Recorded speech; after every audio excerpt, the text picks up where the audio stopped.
Welcome. My pleasure to see you all again. We have a few, I'll take that back. We have many distinguished guests here. Almost too numerous to mention.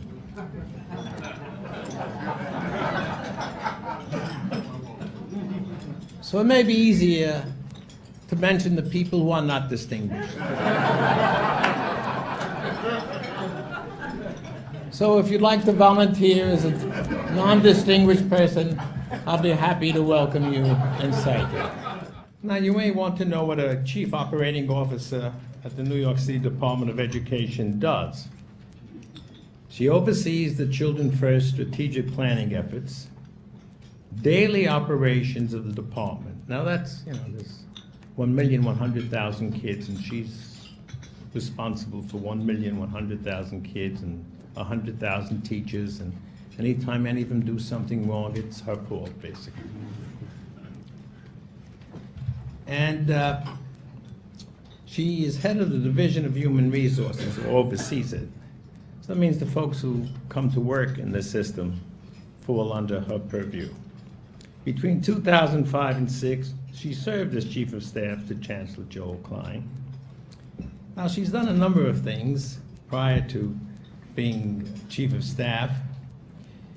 She was the department's chief executive of the Office of New Schools, which opened 178 new small schools and charters in New York City between 2003 and 2005. She's a founding member of the New York City Center for Charter School Excellence. Now, she did things before she came here. She worked in the New Schools Venture Fund in San Francisco, which has a lot of money, that New Ventures, and I suspect that New York City ended up getting some of that money as part of her efforts. Prior to that, she served as a vice president and equity research analyst at J.P. Morgan, covering the education sector, and worked in the equity research department at Salmon Smith Barney. She has an MBA and certificate in public management from the Stanford Graduate School of Business and a BA with distinction in English from Yale University, where she was awarded the Dean's Prize for outstanding contributions to the community. So we're quite lucky to have Kristen in such an important job. And it's my pleasure to introduce Kristen Kane.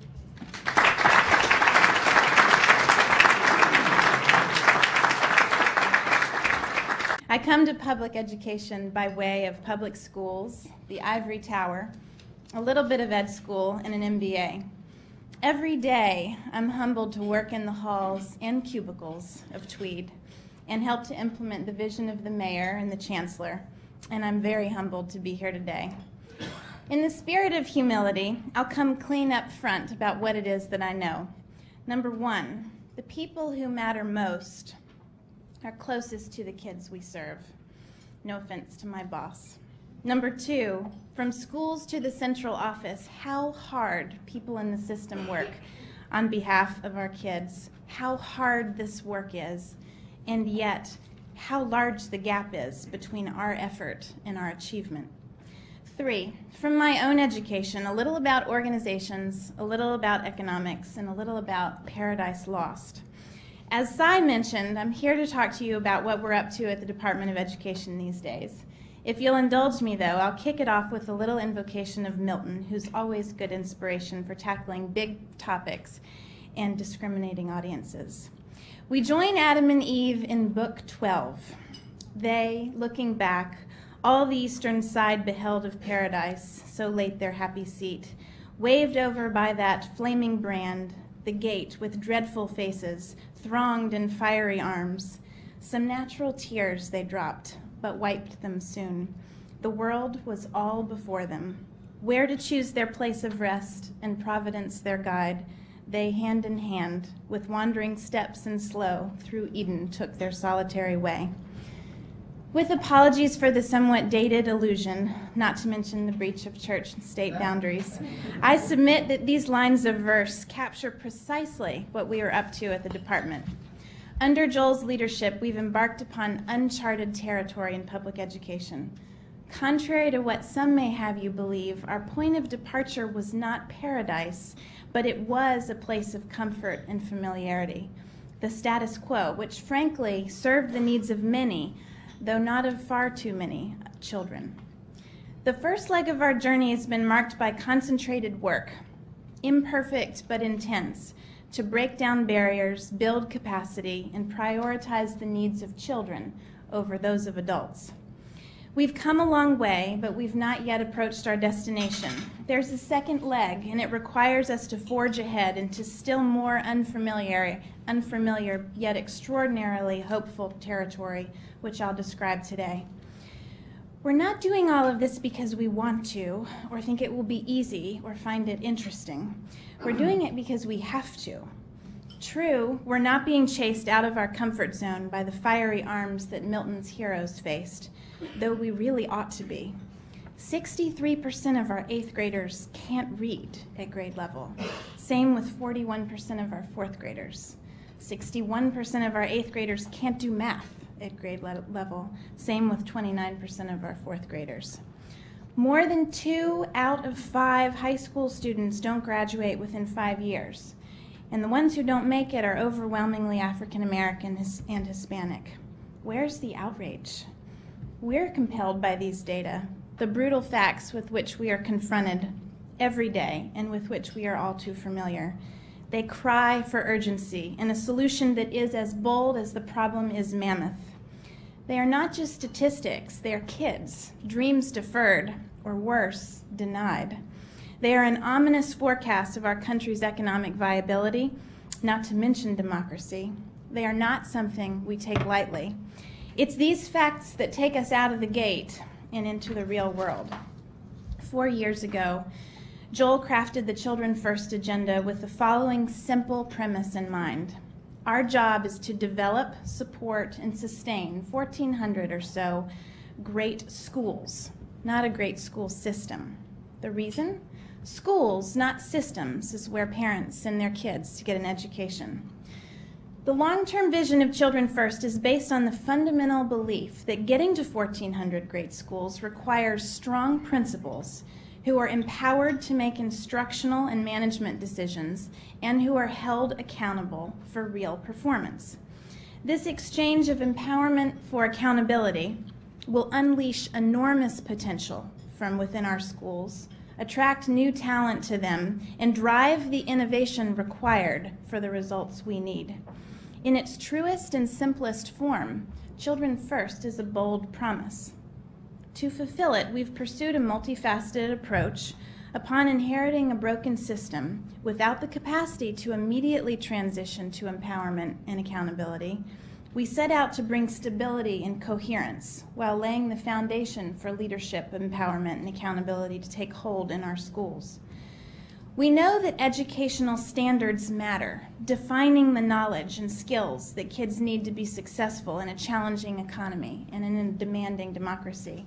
Our leadership in teaching and learning has been intently focused on this, and Andres Alonso, our Deputy Chancellor, Judy Chin, who's also here, are furthering this work in very significant and important ways. This work is proving effective. It's paved the way for more transformative reform. The system's not only stable, but it's stronger. Our progress in student achievement's improving. Still, there's much to do, and the challenges we face are no less daunting than they were 4 years ago. To close the gaps in student performance, we have to build upon the strong foundation of the first phase of the work, while at the same time continuing to push toward a system of 1,400 or so highly effective schools. Incremental change is not going to get us there. What we need is breakthrough. This requires our moving from a strategy of stabilization through centralized controls to one of school-level empowerment. The hypothesis is that giving principals greater decision-making authority at the school level and holding them accountable will raise student achievement. It'll do this by attracting and retaining great school leaders who in turn will attract great teachers and staff, by making school performance and expectations transparent to the public, by bringing meaningful accountability to life, and by shifting the culture from one of victimization and blame to one of empowerment and responsibility. The concept puts the principal squarely in the CEO role.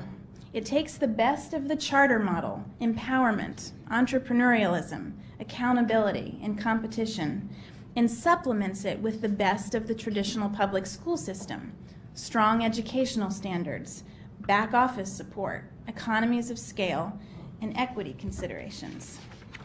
So that's the concept, and here's the reality. This past spring, Joel invited principals to apply to operate their schools with substantially greater autonomy in exchange for heightened accountability. Here was the deal. If you're willing to accept more accountability, you get more authority.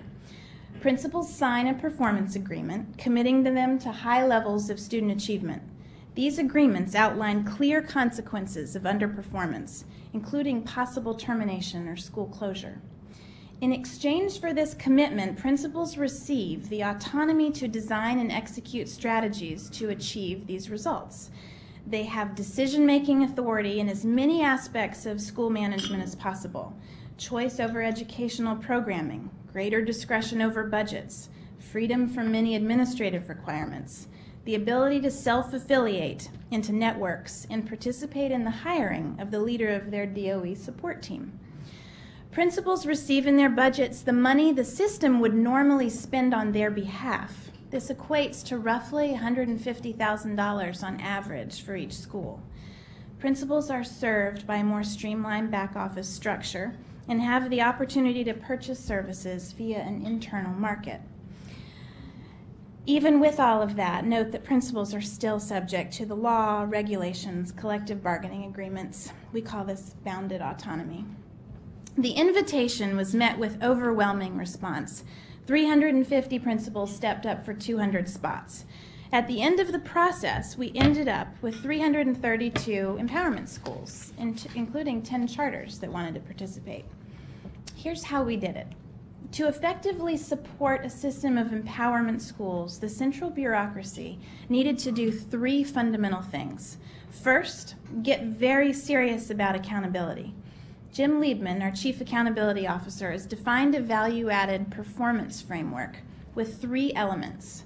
One, external quality reviews of schools, somewhat similar to the UK inspectorate approach. Two, periodic assessments, which are tools for principals and teachers to measure progress along the way. And three, progress reports, which will be rolled out with grades to all schools next year. To support the work, we're developing a new technology system called Achievement Reporting and Innovation System, or ARIS for short, because what would we do without another acronym? ARIS will make real-time performance data available to principals, teachers, and eventually parents so that everyone has relevant information about student progress and can make instructional decisions accordingly. If we can pull this off, it'll be the most sophisticated data system in the country and a powerful knowledge management tool that allows educators to share what works in their schools and search for effective ideas from their colleagues across the city.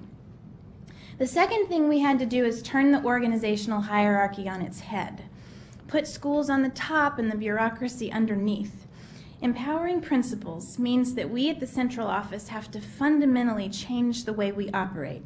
We have to become a service organization. First, we let principals hire their own network leaders, if you will, choose your own bureaucracy approach. Principals can award performance bonuses to these people if they so choose. Second, rather than impose services upon schools, we created a market so principals can purchase from the system or other vendors. The system provides essential services with scale economies like food, transportation, and it packages and sells other services like professional development. By opening itself up to market forces, the bureaucracy becomes more dynamic and responsive to the needs of the schools. The idea is that services the schools want, we expand, and those that we don't, we stop providing. The third thing we had to do is move the money to the schools. We analyzed our cost structure with the goal of identifying potential dollars that could be devolved to our principals. We identified $89 million in the support structure, and of that we devolved $49 million into the Empowerment Schools budgets. Giving schools more resources and flexibility allows principals to better align resources with their instructional priorities. So where are we now? On empowerment, it doesn't mean that the system steps aside and takes a completely hands-off approach. We need to confront poor performance, which requires active engagement in what matters. On accountability, striking the right balance between what is standardized versus what is customized is delicate and important. On compliance, Joel's notion that we will not regulate ourselves to success turns out to be quite a revolutionary concept. The red tape runs thick and rampant. Compliance is important and needs to be rethought seriously. On money, giving principals flexibility to use their budget dollars more freely and as they see fit is not always within our control. It requires support from the feds and the state. On operations and support, the work of redefining the roles of schools and the system that supports them has its own set of challenges. The people best positioned to help us figure this out are the principals themselves.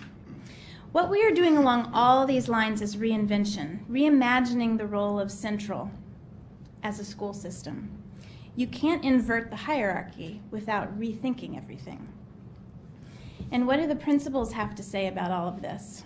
According to early feedback, we've got plenty of work to do, but we're on the right track. Here are a few comments from them.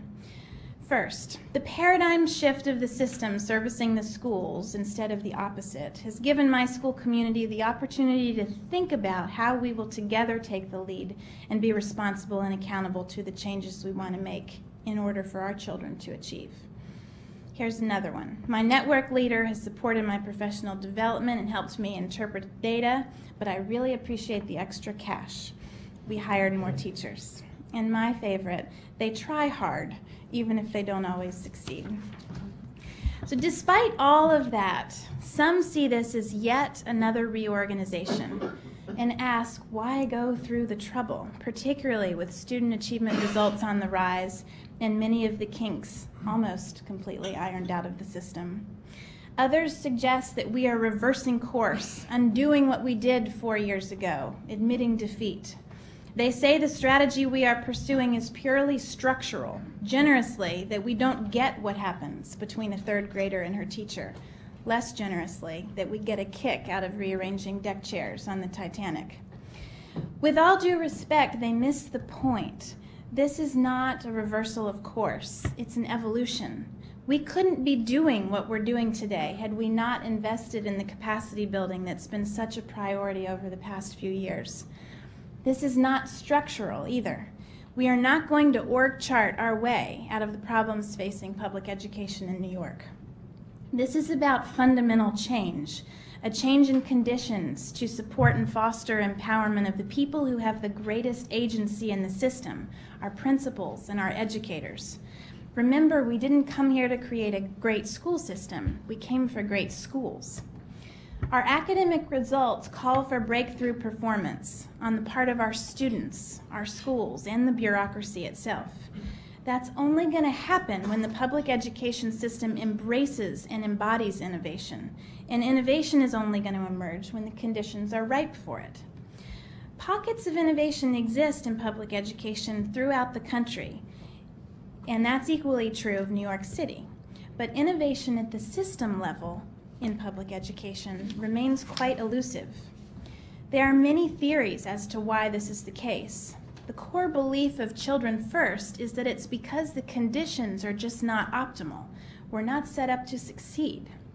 Where we are today in terms of student achievement is not for lack of good intentions, sacrifice, hard work, optimism, and talent of people working in the system. Sure, we could use more of all of these things, but they are not in short supply. Our work is to identify and institutionalize the conditions under which schools will have the best chance of success in educating our kids. First, to identify what conditions allow innovation to thrive. This is where a little economics comes in handy. A recent Nobel laureate, Columbia professor Edmund Phelps, offers some insight. He recently wrote an op-ed on dynamism, which he defines as the fertility of the economy in coming up with innovative ideas, believed to be feasible and profitable. He describes two economic systems, the social market economy of Western Europe and capitalism of the U.S., and explains the ways in which the latter, the U.S., is dynamic to its great benefit, and the former, Western Europe, is not. What's interesting is that the description of the social market economy, the less dynamic model, is strikingly similar to the conditions under which public education systems generally operate. Phelps says the system operates to discourage change. It's relatively inflexible. There's no fear of changing market conditions because it's insulated. It's characterized by powerful institutions protecting the interests of stakeholders. The leadership at the top chooses a single innovation and invests big. The prevailing view is that one size fits all. He describes, on the other hand, the conditions that define capitalism as much more dynamic. In this model, changing market conditions are motivating. Innovation is rampant because everyone has know-how and unique knowledge. There are lots of ideas. Coming from workers, investors, and consumers, information flows freely. Many people at all levels choose different innovations and invest broadly. The prevailing view is that one size does not fit all, and differentiation is critical. The greater the level of innovation, the greater the productivity. In education terms, of course, this means, hopefully, better student outcomes. Where there's more productivity, there's more engagement of employees, better retention, and more investment in future innovation. The concept of dynamism, then, is a way of identifying what conditions might make the public education system most effective, but how do we institutionalize them? A good place to look for strategies is the bedrock of innovation, the new economy. A recently published book called The Long Tail explains how Google is great, why everything you know to be true is wrong, and why mass culture is being replaced by mass customization. How is this relevant to public education, you probably are asking? Mass culture presumes homogeneity. Think of it as an analogy for the factory model of education, in which the system knows best. Word comes down from on high. There's a scarcity of knowledge and expertise. Everything is a zero-sum game, and one size fits all. Mass customization, on the other hand, presumes differentiation. Think of it as an analogy for a more dynamic model of education, in which the micro level matters most. What makes sense at the macro level almost inevitably gets it wrong where it counts. Knowledge is shared freely and aggressively. Every cell is a carrier of the genetic code. This is not a zero-sum game. Time is the only scarce resource. One size fits one, and many sizes fit many. If we were to take a cue from this thinking, our empowerment schools construct is in fact a promising way to institutionalize innovation, devolve decisions as far down as possible, share information, find what works, steal it, replicate it, build upon it, customize to meet the individual needs of the kids. As instructive as economics may be to the question of creating conditions for innovation in the public school system, as you know, our market is far from pure. It's a highly regulated one. This means the role of the system must go beyond fostering innovation. It must also define and support demanding educational standards, facilitate the transfer of best practices, allocate resources strategically, equitably, transparently, ensure compliance with laws, regulations, and union contracts, set and measure academic performance standards. Among these other functions, the most mission critical is accountability. For the sake of the public trust and the public good, we have to get that right. It's the connective tissue between education and equality of opportunity.